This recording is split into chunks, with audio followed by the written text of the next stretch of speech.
What's good, everybody? Welcome back. So, I want to take an opportunity to throw out some thanks.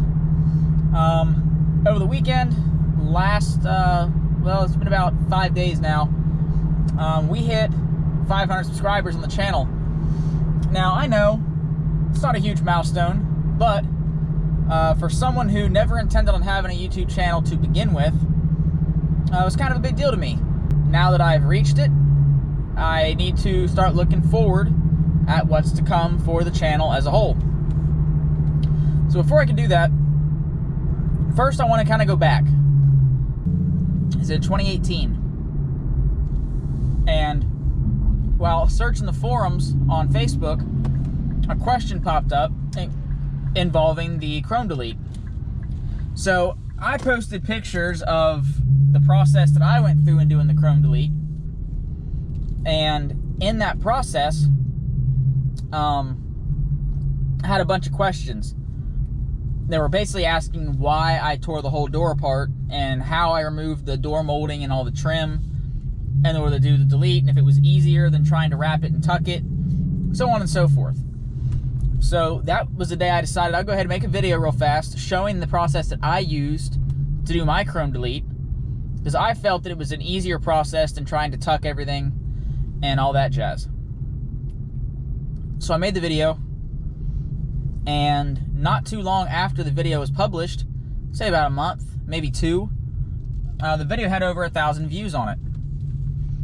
And that was at the I think it was at that point that I realized, you know, YouTube may be something I may be interested in doing. In 2018, I was renting a townhome in Maryland. I didn't have a garage. I didn't have a driveway. It was literally in a parking lot. As you can see from the video, I had nowhere to work. I did the Chrome delete under that tree that you see behind the car right there, as I'm doing the walk around.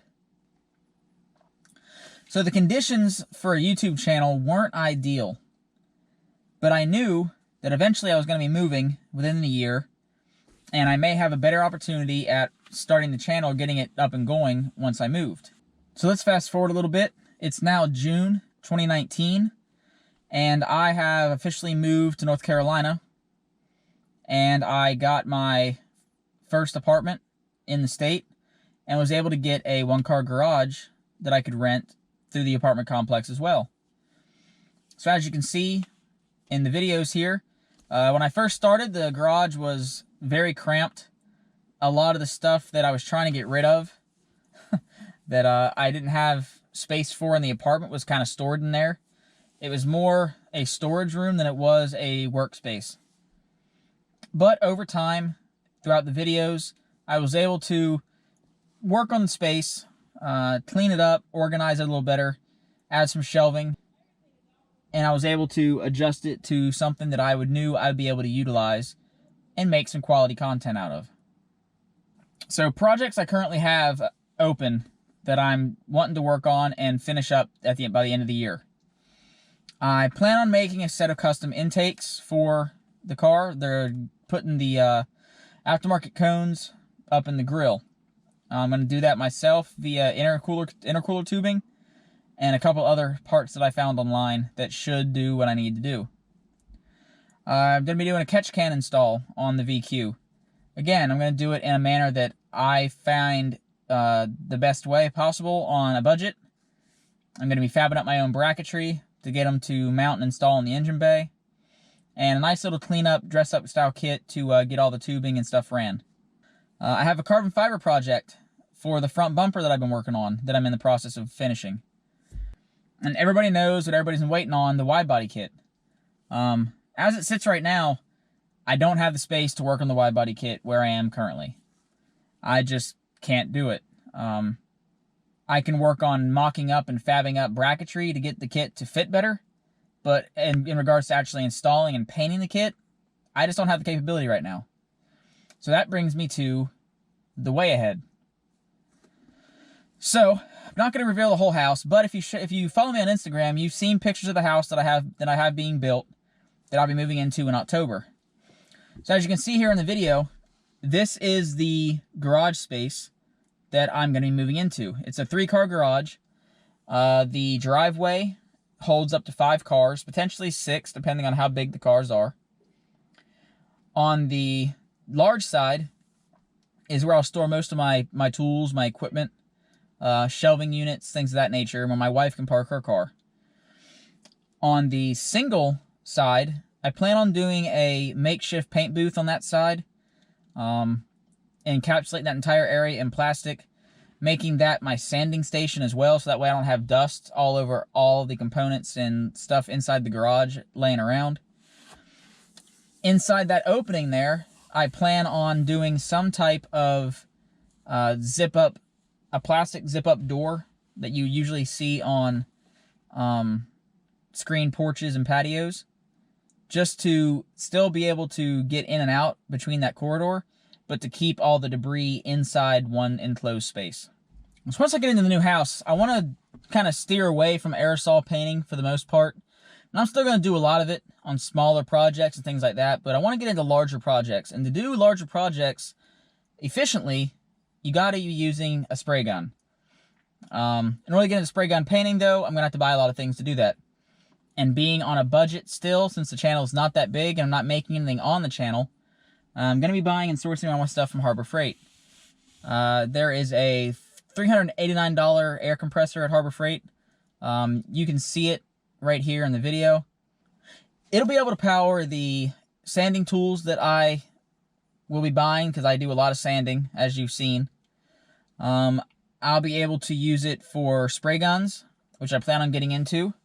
So, again, I went on Harbor Freight and started looking around, and I found these 4 guns. It's between these 4. The 2 guns that are black, they are around $240 a piece. So just under $500 for the 2 of them. The silver guns right next to them, they are around $129 or $139, I believe. According to the specs, they don't have quite as long of a life expectancy, and they're a little bit harder to clean than the black ones. But just starting out, not knowing if I'm going to be any good at spray gun painting, I don't want to spend a lot of money on guns to ultimately realize that I'm not any good at it and revert back to aerosol cans. So I'm leaning toward the silver guns as being the best option for me. So we talked about future projects in regards to the Q50 and what to expect for the rest of the year. We've also talked about where the channel's heading, what direction it's going into in regards to space and capability. So the last thing I do want to hit on is there are quite a few things I want to do to the car. But in order for me to do those things, the car is going to have to be down for quite some time and not be driven. And as you may not know, this is my only car. It's my daily. So I'm going to have to get another car. What that means is another car for the channel and another project. I always wanted a 98 to 2000 model Honda Prelude. Now those cars, especially that year range, you know, in the year 2000, they only made about 10,000 of those cars. So they're not as widely available as, say, a Honda Civic in that same model year. But if I can find one at a good price that's going to require some work to get back to ideal, operation, that's something that I'm willing to do. I can revert and shift focus from the Q50 to the project car to get it running and on the road, and then shift my focus back to this as my ultimate, showpiece, if you'd like to call it. Ideally, I would love to have a 5-speed, because the automatics in the Preludes are kind of junk. Transmissions go bad. It's not pretty. So in closing, I would like to say thank you to all the subscribers who are already subscribed and who are viewing the videos, who are liking the videos and providing feedback. It's very much appreciated, and whether you know it or not, stuff like that is what keeps YouTubers, especially small channels, going. Knowing that somebody is there watching and enjoying the content is what's going to continue to make me want to produce videos. So, if you are new to the channel and you want to see what the future holds for this car, go ahead and like the video, subscribe to the channel, and hit that bell notification so you can be notified of anything that I make in the future, because there will be projects in the future coming. And it's all going to be predominantly DIY if I can help it. So I will see you in the next one. Have a good day and stay safe.